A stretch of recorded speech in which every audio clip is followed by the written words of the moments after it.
All right, guys, welcome to the 92 Mesh Group channel. This is Coach Coltharp, and my buddy Knapp will be with us here in a few minutes, and we'll get him on, and hopefully we'll have some more guests tonight. But I just thought we would talk a little bit about our week. It's been a big week. We've, we went to the AFCA, and I had a big interview today, so hopefully that goes well for me. But if it doesn't, that's all right, too. And Knapp, you here? Yes, sir. Can you hear me? Yeah, man, I can hear you. Hopefully we'll be able to get Coach some issues getting connected with him, but I really would love to have him on. He does a thing called a football journey, which is a character education program for students in the off season, which is pretty cool. But if we can't get him on right now, we'll make sure we get him on later. But AFCA was wild, man. I'd never been to one, and I tell you, I really enjoyed it. I met a lot of people, man. It was really cool. And from what I understand, it's going to be back in Nashville next year, which is pretty neat because that's pretty close to me. And maybe we can get Napier to come this time instead of having to do daddy duty. He apparently his wife was sick and he had to babysit, which we all understand what that's about, right, Chris? That's right, man. Raising youngins.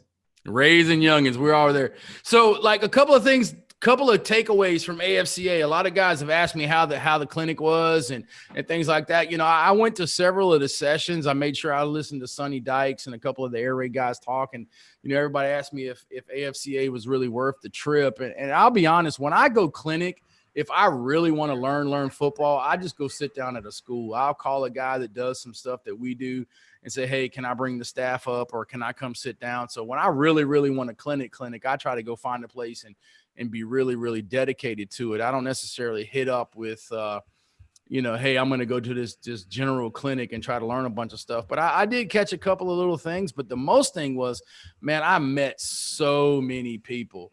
And it was just really humbling. I mean, I had a group of coaches from a university in Mexico City walk up to me and say, hey, coach, we watch all your videos. We love what you do. And I was just like, Mexico City, really? And, but I met so many guys who coach JUCO ball and a bunch of smaller schools and things like that. So I know that it's going to be a beneficial deal for me as I look to try to get kids in school and things like that. So that was really a great deal for me, man, to be honest. So, to answer your question, if you're thinking about going to AFCA, yeah, do it because it's really a beneficial thing if you know the importance of network and things like that. As Chris looks at me with a smile on his face. That's my guy. So, hey, what's going on up in West Virginia, Chris? Talk to me a little bit about what's going on in the offseason up there. Just really hitting the weights, man. That's kind of been our new focus. I'll give a shameless plug, man. We hired I tried to work with this guy in the past, but his name was Lamar Martin. Our coach hired him. I kind of recommended him. Ex-military guy. He's a war hero. Fits in great with our kids and our community, man. Just a home run hire, gets the kids in there quick, hour and a half. Man, they do work. Is this the guy that you were tweeting about the other day? Because I was going to ask you about that off camera or whatever. I was going to ask you about this cat because you seem pretty high on him. Oh man, here's the thing, man. He's great at weights. I mean, he's excellent at weights, but he makes men. I mean, he's just a better human. You know what I mean? Yeah. I've always joked with him. I say, man, when my kids turn 13 and 14, you're getting two new white sons because they're going to you. No doubt. I mean, he just raises men. I mean, I think, man, he'd be a great one to have on your channel for a day. Just how he does leadership and discipline, and he's just a home run hire, man. He's a D1 coach. Yeah. And I tell you, man, as we get into this, I talk a little bit more and more about the air raid stuff. And I got a chance to do the Run the Power podcast last night. I'm not sure when the episode is going to hit live, but a lot of the things we talked about last night was using football as a vehicle to grow folks and grow young people, whether it's wing tee or air raid or whatever it is. It has to fit your personality, but the bottom line is that you got to grow folks. And I'm so excited, man. I just want to go ahead. Next week, we're going to have Randy Jackson on the channel again. I'm really excited. I just got my book, Culture Defeats Strategy 2, and Randy actually signed it inside. He said, hey, George, intentional culture matters. So Tuesday afternoon, he's going to be on the channel, so we'll get that video up. And I'm really excited to talk to Randy again. I don't know what it is, man. I've just got addicted to this culture thing lately. I mean, it's almost like mesh. I mean, I almost want to change the name of the channel to 92 Culture Mesh Group or something. I don't know about all that. No, I'm just playing. But I mean, I'm really interested in this program building thing. I mean, because the more and more I'm into it, the more and more I understand this is about people, just about any corporation in general. I mean, if you listen to Damon West, when he talks about, why he Damon tells a story. He says, every time he goes and speaks somewhere, these people who bring him in, they want him to take them to the nicest restaurants in town. Mm-hmm. And Damon's always like, hey, man, do y'all have a Jason's Deli? And he's like, what do you mean, do we have a Jason's Deli? He's like, well, because I want to go to Jason's Deli. And the reason why he goes to Jason's Deli is the guy who was the CEO of Jason's Deli used to come to the prison he was in every Monday night. And he was like, this guy would come, he was a multimillionaire, but he would come and do the prison ministry. And he always would talk about how people are the hallmark of your corporation, of your company or whatever, whether it's your team or whatever.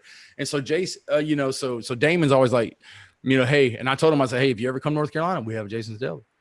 And, so hopefully we're going to be able to work that out and get Damon to come up and talk to the kids in my area here pretty soon. But and I will take him to Jason's Deli if that's where he wants to go. But, the bottom line is that it's about people and what people can do to help you and make you better at what you do. And that's so much, I think sometimes we concentrate more on the X's and O's than we do on the Jimmys and Joes, even though we all know that Jimmys and Joes make the X's and O's go. Mm-hmm. And, that's really important. So I'm glad you guys got that big time guy up there, because that means maybe y'all can, turn the corner and get to that next level that you've been trying to get to. Yeah, he's definitely the piece to do it, man. Like I said, I mean, obviously he's a great strength coach, but just leadership. I mean, I pick up on little things that he does, because I'm a man, but I'm like, man, this guy was a home run hire. So I'm just glad to have him. Yeah. And what I would like to see is a lot of guys, just like, what would you like to see on the channel as far as that?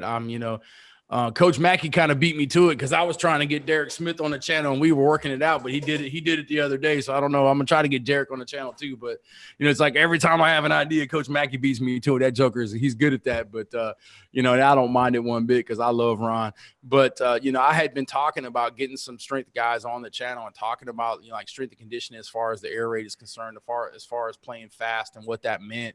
And, Derek went on the channel with Ron the other day, and I listened to their interview, and it was really good. And it's some of the things that I want to talk about. I want to talk about strength and conditioning. I want to talk about recruiting. I want to talk about, obviously air raid and things like that. But, I can tell you unanimously, I spent a lot of time with a lot of different people this past week at AFCA. Got a chance to spend some time with Patrick Willis, man, and that was cool. Patrick Willis was a 9-time Pro Bowler. He's probably going to be a second ballot Hall of Famer or whatever it is. And that dude is awesome, man. So I'm sitting there talking to Pat, and he's telling me all this stuff, and he's recounting, him and I got into a conversation about the cleat box. Every school has a cleat box. I'm sure y'all got a cleat box, don't you, Chris? Yeah, at the last game of the year, you go in there and you get all the cleats and you put them in a box, and the ones that look like they got another year in them, you put them in there for kids that don't have them. And and here's Pat, he's a multi-millionaire, and we're talking about the cleat box and how important that is. And he was just talking about how those things were really, really important to him when he was a kid. And we were talking about like Madden, and I looked at him, I said, Pat, did you ever feel like what was it like when you played with yourself on Madden? And he talked about how he was 13 years old and he used to create himself. And, of course, just like everybody else, he'd put himself in the game and then he would up his stats all the way to 99. And I said, were you ever 99 in the game? He was like, yeah, 2009. And I was like, for real? He's like, oh, yeah. Yeah, like whatever the year was, like 2009, 2010. He was like, yeah, I was 99. I was like, how did that feel? He was like, it was pretty cool. and that was it, because Pat's just an old country boy from Tennessee, and he just wanted to do those things. But it was pretty cool that he was hanging out with all of us from Coach Tube and things like that. And he was just a really, really cool dude, and it was really nice to hear him talk about that, but to also hear him talk about the how the relationships he had with his high school coaches and things helped him get to where he wanted to go. And he even talked about how his entire dream was to go to the University of Tennessee. and that he took like 5 unofficial visits to Tennessee. And then finally he just manned up and said, hey, are y'all going to offer me or not? And they were like, well, we got some other guys. And so then he went home and he was like downtrodden. And another guy said, well, if you go to another school that plays them, you can prove them wrong. And he said that was kind of the whole reason why he went to Ole Miss. It was just so he could play Tennessee every year to tell him that, they should have signed him. And so, his whole deal kind of reminds me of that book I just read, which is Obstacles Are the Way. And it talks about, failures can either be obstacles or motivations. And Pat's was a motivation. And so that's really, really important. And I guess that's kind of where I'm at with all these culture things. And it's been really, really neat looking at that stuff. But, AFCA, I would suggest everybody to go if you're interested in building your relationships. I don't know that the football is technically more than you would get going to any university's regular clinic or things like that. Because I know we're all talking about caravanning down to Mississippi State this year. It'll be a party amongst the party. We should just move Air Raid Nation down there and move it. Be done with it. But yeah. I tweeted that today. I said, I don't realize Mississippi State. I wonder if Mississippi State realizes how many random high school air raid coaches they got as diehard fans now. They really do, I think. And talking, I don't know if you saw the video I did with Brad Crawford the other day. Brad, my buddy, Brad started off as a small town, reporter, and he always was about the grind. And he was the one that's, and the first thing this small town, he started off with the 25 best in the county, and then he had a county Heisman, and they're still doing this stuff even though he's gone. And then, he got onto this online stuff. He was with Saturday Down South, and then now he's with 24/7 Sports. But, Brad came on the channel because he always jones me, because every time Leach's name is for a job, especially when Tennessee, I'm like, please, can we please hire Leach? Can we please hire Leach? Because look, I'm a big Tennessee fan, man. My daddy was from 45 minutes south of Knoxville. I had an aunt. She would have every TV in the house that would have Tennessee football on, but they would all be muted, and she would listen to the radio show. So I'm a huge Tennessee fan, and I'm like, can we please hire Leach? And look, Jeremy Pruitt's doing a good job. He's trying to figure it around. But me being an air raid guy, I mean, how much better would that be? Leach, Tennessee. And so but he said that he felt like Mississippi State found a way to kind of find a home run hire to make them relevant. Obviously Leach has got to go in there and he's got to do the deal now. He's got to go in and win just like anybody else would have to. But right now, Mississippi State is in everybody's, wheelhouse. And it's no different than when Lane Kiffin went to Tennessee a few years ago. He made them relevant for a time. And, that was a big splash hire for them at Ole Miss. And so they bring Leach in Mississippi State. And, I don't know if you saw it today, but they tweeted out his like a minute and a half of his first team meeting with Mississippi State. And, you could hear him talking about the reason why he turned down a bunch of jobs and came there because he liked the athletes. And he's like, look, this ain't going to be easy, but it's going to be worth it. And I thought that was pretty cool. Well, I think, man, we're talking about culture and stuff. You think about Leach there for a minute. Like, they were at UK. They're at Valdosta. They were at Texas Tech. They went to Washington State. Now he's at Mississippi State. There's something about us air raid guys, man. We just like a challenge because none of those jobs, I mean, those are great jobs, obviously, but they're not, the University of Florida. It's not Texas or Oklahoma. It's not Oregon or State. He's taking these, what some people would consider the bottom of the barrel teams in the conference. Then he goes out there and beats them. And it's amazing to me, man. It's all about building it. I think this offense allows you to do that. Well, outside of Lincoln, none of us have really had the opportunity to have a job where you're going to have the dudes, and what has Lincoln done? He's been in the college football playoffs every year. People are going to still knock him. I mean, he hadn't won it. He hasn't done this. He hasn't done that. I mean, dude, he's finishing 4th in the country every year. Right. Obviously this is a win and be done thing. I mean, but LSU, he lost to an LSU team who we saw in the national championship game is legit. Yeah. And for what they did to Clemson, I think that really kind of made Oklahoma's game a little bit better because they realized that LSU was, they were a generational type team. I think, they were as good as a team we're going to see this type of year. And it's been interesting because I don't know if you paid attention to what's going on, but apparently Dave Aranda is going to Baylor. Brady is going to the pros.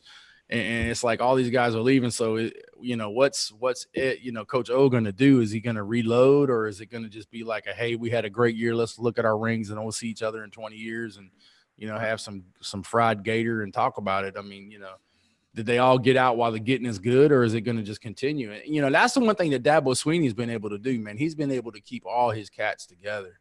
Yeah. And so, you know, all these guys at LSU have kind of jumped ship on him and taken this ride. And then, you know, if Aranda does go to Baylor, you know, he's going to basically lose his defensive coordinator and his offensive coordinator all in the same year. So that'll be interesting to see what happens. Mm-hmm. Kind of goes, I mean, it's kind of a testament to Dabo. They're not losing people. It's kind of like you don't leave a good marriage if you got a good wife. You know what I mean? No, yeah, no doubt. I mean, you look at Venables. I mean, what did they say? How many national championship games has he been a DC in? Oh, a bunch. I mean, it's an insane amount. You know, and a lot of times when you find that gig and you just want to stay there, I mean, he's had several opportunities to be a head coach and things like that.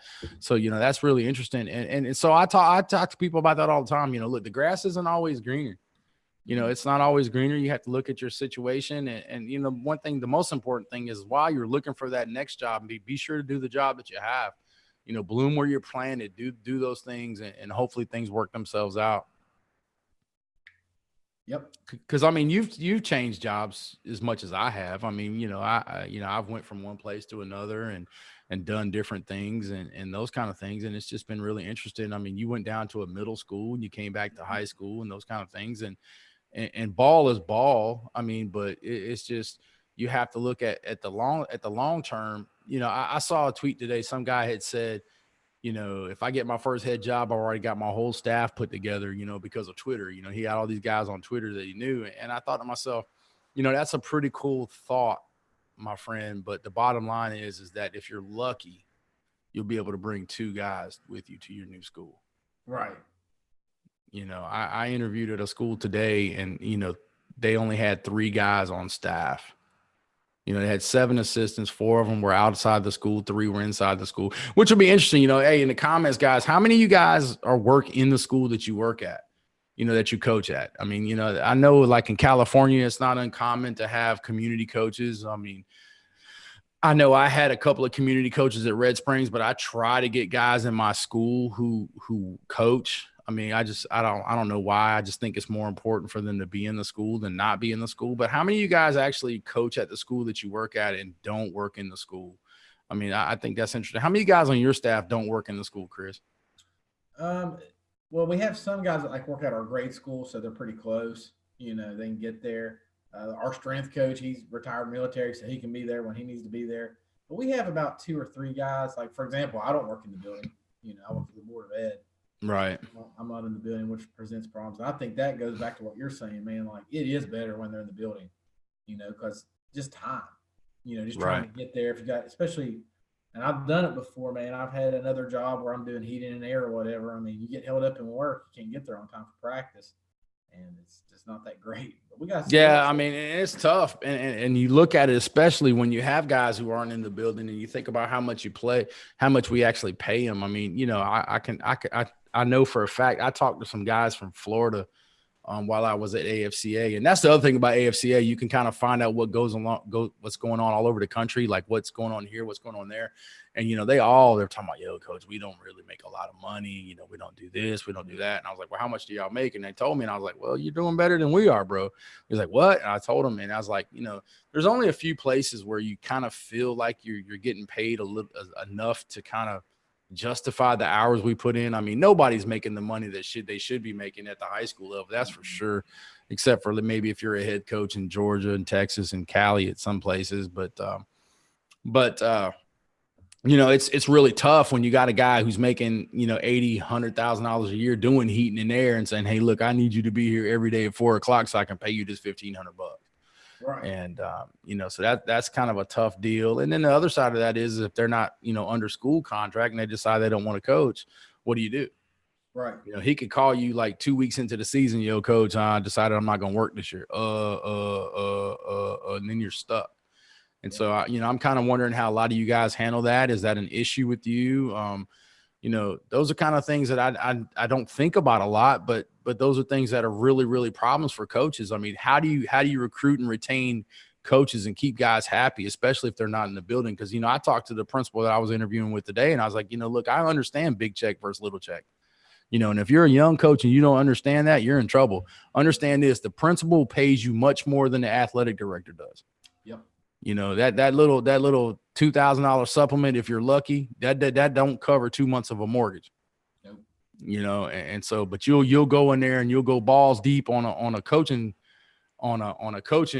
deal, and then you won't you do that. Hey, Coach, what's going on?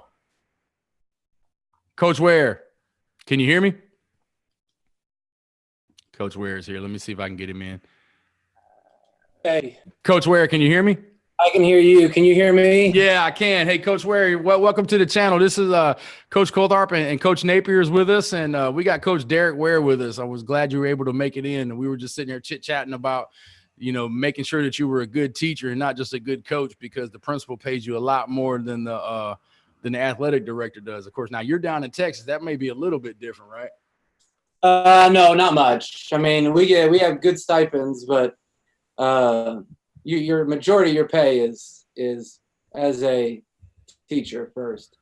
Well, for those of you guys who are just joining us, the reason why we're doing this tonight is I saw a video that Coach Randy Jackson did a couple of weeks ago. He released a video. He did a culture clinic. And I was telling Coach Napier, you know, obviously we're an air raid channel. We'd like to talk about air raid offense and do those kind of things. But Coach Randy Jackson and I have kind of built a little bit of relationship. And like I told everybody, I just got his new book and I'm getting ready to read it. And he'll be on the channel next week, Culture Defeat Strategy 2. But Randy did a video on CoachTube, and I started watching his video. And one of the second guy in his course started talking about using this program called a football journey in the off season. And so I was intrigued. I was like, what is this? So I Googled it, looked it up, and then I saw what it was. And so I said, well, let me tweet this guy and see what this is all about, because I thought it was pretty neat. Yeah. And so I reached out to Coach Ware, and he reached back to me, and I invited him on the channel. And so I'm going to let him explain it to everybody. But really what it is, it's a great curriculum for character development for football players and student athletes in general. Did I minimize that in any way, Coach, or is that pretty much it? No, that's good. That's good. No, that's exactly what it is. I mean, basically the story behind it is me and another coach, we were driving home from a football game, and we were talking about one of our kids who had gotten in trouble, and we're sitting there thinking, man, that's so stupid that he would make such a silly mistake. But then I looked across at my buddy Sean, and I go, Sean, did you tell him about this? And he's like, no, I didn't tell him he shouldn't do that. I go, I didn't tell him either. And so then we started thinking, well, what's a way that we can start implementing, you know, week by week character for our kids, so that we can always look back and say, hey, I told them about this. You know, we talked about this, you know, because I think we as coaches take for granted that our kids have parents at home that love them and care about them and are giving them advice and instruction and, you know, telling them, hey, this is what's going to happen next and all that. And some of our kids, their parent is what they see on social media. You know, that's their biggest influence. Yes. Their biggest influence is, you know, what they're hearing in their music, you know, telling them, hey, treat women this way and it's okay to lie and you know, take advantage of people and stuff like that. And so we just thought, man, we got to find a way to systematically, week by week, install character in our kids. And so that's how it works is every kid gets a manual. And so here's what it looks like. Every kid gets one of these. And every week, man, we go in, we open it up, we go to page 41 first, and that's where they write down their grades. They track their grades in there, and they get on their phone, they look up their grades. We teach them how to do their GPA, they do their GPA, and then we go straight to the lesson. And so each week is a new lesson. And so like one week it's adversity, another week it's talking about communication, it's talking about commitment. You know, when you make a promise, that's something that you always keep. And so it's been really special, especially when, you know, there's a new book each year. And so when you follow the kids 4 years through that thing, it gets to be really neat. You know. Now, Coach, you're in Texas, so y'all have that athletic period. Do y'all do that during the athletic period, or is this something y'all do in the afternoons, or do you do it during weight training, maybe on an off day? When do y'all incorporate that into your program? We've been doing it for 7 years now. We've probably done it every way that you could do it. You know, some days, some years it works best in our athletic period. Some years, you know, it works best. We do it after school on game days. You know, you have all that time after school. They get done at 3. That's a great idea. That is a great idea. Yeah. So yeah, they get there. Like this year, that's what we did. So they get there. You know, we feed them. They get their meal, and then we sit down and we crack open the book and we do our grades and we go through the lesson, and it's pretty neat. So yeah. You know, I never really thought about doing character stuff on game day, but you're right, man. There's so much dead time on game day that you're just wishing that you could fill with. That's actually a pretty good idea. So you guys have been doing this 7 years. So have you seen like an appreciable difference in the behaviors and outcomes with your players based on this program? Man, yeah, no, it's crazy because you know, I've seen it both ways. One, it gets cool when they all are speaking the same language. You know, that kid shows up late and he turns to you and he says, well, my mom forgot to wake me up. And then the kid next to him turns to him and goes, no, man, we talked about this. You know, Coach Ware talked about that in our lesson 2 weeks ago. You know, you don't blame your mom for you being late. You set your own alarm. You set 2 alarms. You set 3 alarms to make sure that you get up on time, you know? Yeah. And so they all are speaking the same language. They're correcting each other. They're referring back to it.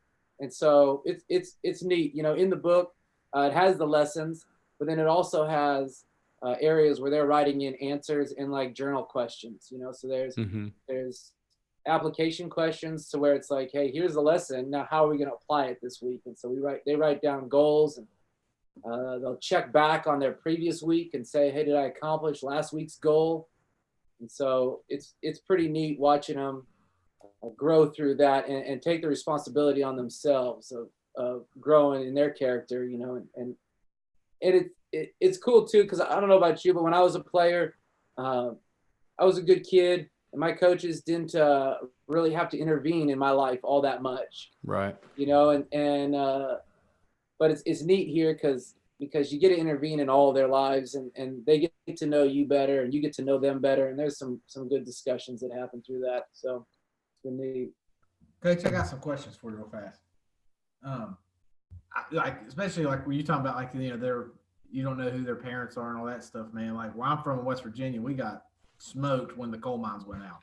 You know, we got a bunch of opioid issues going on. You turn on the news, you see it. You know, a lot of poverty. Think like the county I live in, 50% of the kids are getting raised by grandparents and stuff. So my question to you is like, when you're implementing this, how are you making sure it's transferring over from your classroom at home? Or do you all even check into that stuff? What do you mean? Like the lessons you're teaching, do you ever ask the kids, like, how are you applying this outside of football? You know what I'm saying? Yeah. Oh yeah. Yeah. The crazy thing is that you kind of get to understand better all the situations that happen at home, because you read the lesson and then it facilitates a discussion there. You know, there's times where we can discuss those things, talk about those things, or the kids come up to you afterwards and say, hey, coach, you know, you were talking about this, and here's what I'm going through. And, you know, it's one of those things where giving the kid the book and saying, hey, look, this has nothing to do with football necessarily, but it has to do with you as a human being. And I'm giving you this because I care about you and I love you and I want you to be successful. I'm not just trying to use you to win games on the football field to make me look good. Mm-hmm. But I want to use this as a way to grow you and help you become a greater man.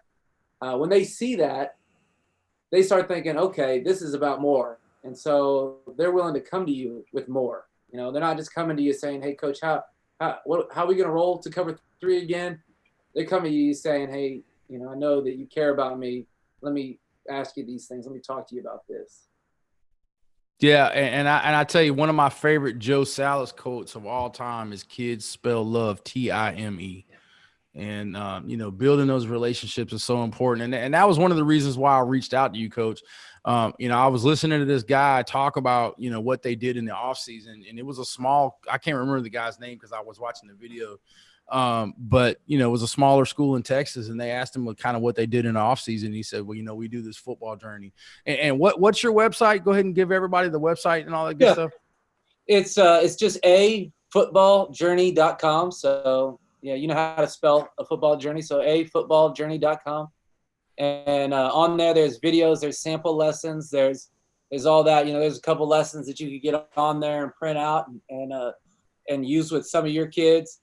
There's a way where you can order the manuals on the website. So just shoot us a quick message on the contact thing, and we'll get that stuff out to you. It's real simple, and man, it's just a way to help kids and care about yeah, kids. and I'll put a link to I'll put a link to your website in the description when we upload the video. We're live on YouTube right now, by the way. We got about 20 guys watching us right now. We'll put a link on the YouTube channel as well, so guys know where to go. Because like I said, it's really cool. We talk about air raid offense and all this other stuff that we do, but I've really kind of fallen in love with this culture thing, and I think it's really, really important that if you can mix great football with great culture, the only thing that's going to happen is championships. Yeah. And even if you don't win the state championship in football, you can win the state championship in life. And I think as a young coach, I was more worried about the state championship in football, and as an older coach, I realized that the state championship in life is the most important. So I really, really appreciate you coming on. So, you said this idea came out of just out of necessity. When you want to give us a little bit about your background, I watched your TEDx video. I thought that was pretty cool. And you looked quite professional up there talking. And how did all that come about? And, what's kind of your background? I mean, obviously motivational speaking might be something in your future, or what you're doing now for outside of coaching. Yeah, no, man, coaching is my passion. That's what I've been doing for the last 13 years, coaching down here in Texas. I spent 1 year in Tennessee coaching, and man, that's my main thing, and that's what I enjoy doing. And so I'm a coach first, and this is just an extension of our program and how we do, how we invest in our kids. That TEDx thing was pretty neat to come along. Someone just asked me to do it, and I didn't know what I was doing or how to do it, but I spent, a month and a half working on it, and just wanted to tell the story of kids and that I've coached and kind of who they grew up to be. And that's neat, the idea of, what should we tell kids about who they can grow up to be? And every year, as I coach, I see these kids that maybe as freshmen, you think, oh, okay, that kid's probably not going to be a starter for us on varsity in the next couple of years. But then you watch that work ethic and you see who they become, and, you're blown away by it. I tell a story about a kid as a freshman. He was just okay. And then by his senior year is the state championship, and he wins the state championship in triple jump, but yeah, in the end, the whole conversation is really, but what did he learn? What did he get from that experience? And so as coaches, I think, and we just got to provide a positive experience where kids can grow and be disciplined and corrected and taught and coached. And man, it's awesome that you guys do this, because that's what it's all about. Hey, there's a question in the YouTube chat. I think it's pretty good. Coach Jolly wants to know, are the lessons targeted at a specific grade level? Is it something you feel that middle school kids could use? Yeah, no, absolutely. So it is we have 4 books, and so they get a new one every year of high school. But we do have groups that use them with the junior highs. All the lessons pertain to them except for one I can think of. There's one lesson in there that's about driving. It's just talking about, it's a year where you get your driver's license, and the first thing they want to do is race and drive crazy. And so we tell a couple stories in the book about, the importance of being safe when you are learning how to drive. And so, and some practical advice. But other than that one lesson, yeah, absolutely, it works for junior high, and coaches all over the country use it for that. Yeah, and I can piggyback on that driving thing. We had a kid flip a truck, at the school I'm at this year. Anytime you're dealing with rural kids, they feel like they can fly them things around and just everything. And I can tell you, when I worked in the inner city, that was never a problem. But anytime I go to a rural school, somebody's going to flip a truck, and it's all because they just think they can go crazy, and they're just being kids and being irresponsible, and that's that's invincibility. So, like, what if you can just give us like a basic background? What if you could give us maybe 5 or 3 to 5 like key elements of the program that it tries to address? Oh, yeah, absolutely. So Man, just really the whole thing. So it's like in volume one, well, the whole thing is just really about telling kids what's going to happen next. Okay, so like I got the first thing we do in the year is we open it up, we do our goal setting. So they set their goals. They keep this book with them. So then at the end of the year, they look back at their goal, check, did I accomplish my goals? Did I not? Why did I accomplish them? Why did I not? And that's a good gut check for them. Some of those kids look back and say, man, this was my goal. I didn't accomplish it because I failed to work hard in these areas, And so, but we talk about being a role player. That's an issue that comes up every year. Is you got 40 kids on the team, you got 22 starters or less, and every kid though wants to be the one that gets the ball every game. Right. And so we talk about it's not about you, it's about the team, and we reference the lesson is about who was it? Oh, LeGarrette Blount, who was playing for the Steelers, right? And then walked into the locker room early because he wasn't getting the ball enough. And so we talk about, there are real life lessons to where the kids can look at, actual athletes and scenarios that have happened, and they can learn from that. They can grow from those things, And so he got cut from the team for that. And so that's one of the lessons. Another one of the lessons is about everybody's doing it, not following with the crowd, but being able to stand alone. And we talk about, there's a study that was once done where they had 7 people in there in a room, and they had a really easy quiz on the board, and they asked all the 6 of those people were actors, and they said, hey, give me the answer to it. And the answer they say is A. Well, the answer is obviously not A. And so the last person, that 7th person, who's not the actor, who's the one they're actually like studying, once it gets to him, he has to decide, do I give the answer A that everybody else gave, or do I give the answer that I know is right? Like B is obviously the right answer. Do I give that answer? And so they found that 76% of people knowingly give the wrong answer just so they can be like everybody else. And so, wow, that's crazy. I would have never thought it would be that high. Me neither. To knowingly do what is wrong. They ask him afterwards, why did you say A?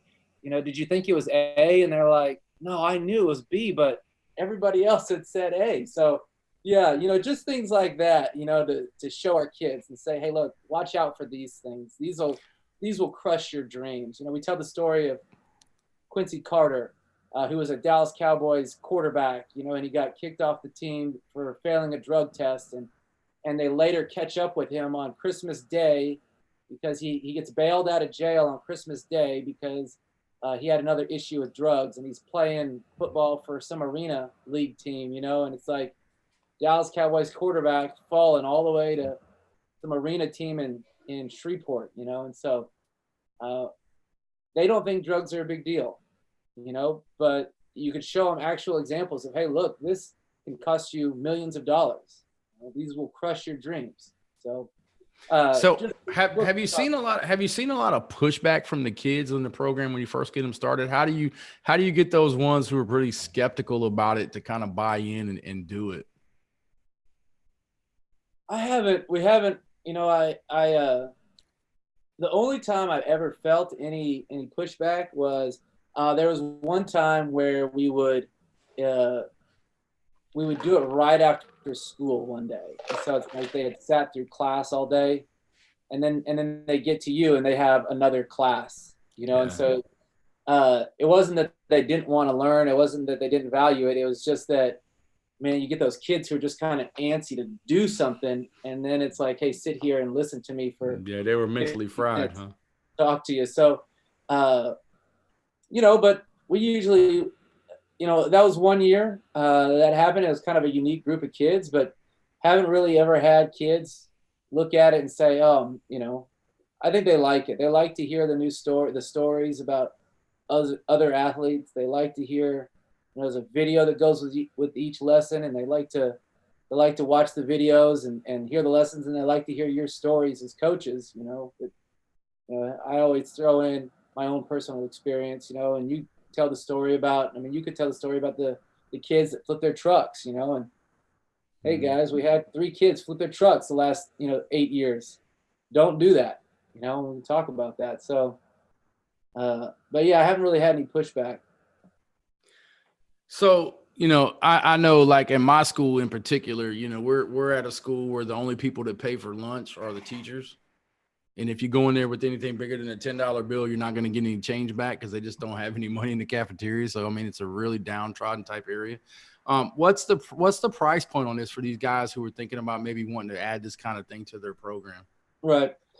So we have the prices are all online. It ends up roughly being around $10 a book.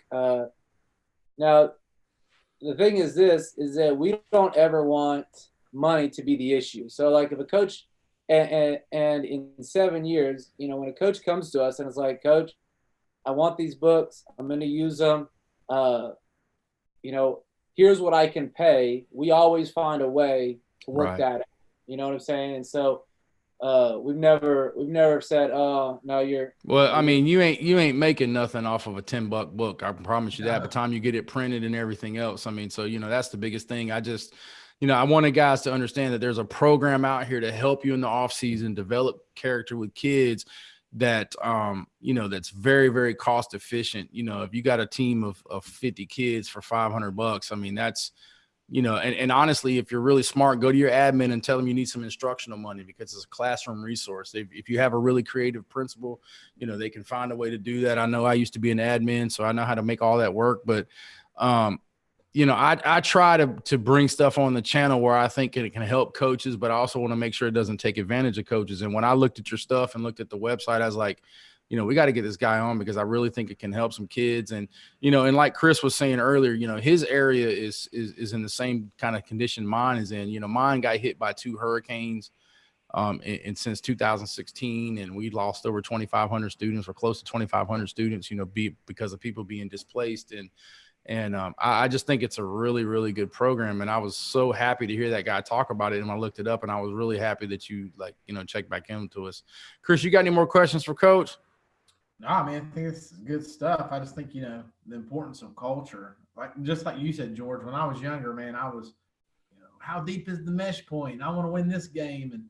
But now that I've been in it for a while, my biggest regrets are what I didn't do with that first group of kids I had as seniors. You know what I'm saying? Like, what did I not do for them to help them become men? And, I was real young then. I wasn't probably a man myself, but it's funny. I wrote this down earlier this week. My 2 big goals in the offseason were strength and conditioning and culture. And I think stuff like this is what we got to get to as coaches more than ever. Yeah. And Coach, what do you have? You want to give everybody your Twitter and your Instagram and all that stuff so they know where to follow you and get some more information if you have any of that? Yeah, no, absolutely. So my Twitter handle is just my name. So it's DARRICKWARE. Okay. So it's just at Derek Ware. Follow me on Twitter. I'll follow you back, and that's an awesome resource. I mean, as a coach, just to interact with coaches and get to talk, do all that. And then I'm the offensive coordinator at McKinney Christian Academy. So if you're in Texas, you're in McKinney, come stop by, man. I'd love to see you. We could chat and talk ball. I mean, that's always fun. And so, if you need to email me, you can just email me at my name at Gmail. So it's DARICKWARE at Gmail, or just check out the website, footballjourney.com. So, Lord, Coach, just please tell me you don't run the wing tee. No, we don't run the wing tee. All right, cool. See, yes, winning. I'm just playing. We have a pseudo internet war with all the wing tee coaches going on around here. So as long as you're not running buck sweep every other play, we're okay. Because we got this. Because I really love your system, and I'd hate to have to discredit it because you think. But Coach, I can't thank you enough for reaching back out to me. I really liked your resource, and I wanted to try to get it out to the coaches that we try to help every time. And I'm going to look more into what you've got going on and probably be in contact with you about getting it into the programs that I'm involved with. Because anything I can do to help, football players become better young men is important to me. And I think, you know, you guys, like I said, guys, I'll put a link to Coach Ware's stuff in the description of the video. Check it down on there. And if you're listening to us on the Squadron 53.3 podcast, go over to the website at 92meshgroup.com and you'll be able to check out Coach Ware's stuff. I'll put a link over on the website as well. And you know, I just can't thank you enough, man. I appreciate you coming on. And, you know, I know we tried to set this up a couple of times and I was at AFCA or whatever, but, you know, getting you on the channel has been really cool. And if we can ever do anything for you, man, just let us know. Yeah, no, absolutely. Hey, thank you, man. It's awesome what you guys do. And appreciate you. Thanks for having me on. All right, man. Hey, guys. And as always, spin it to win.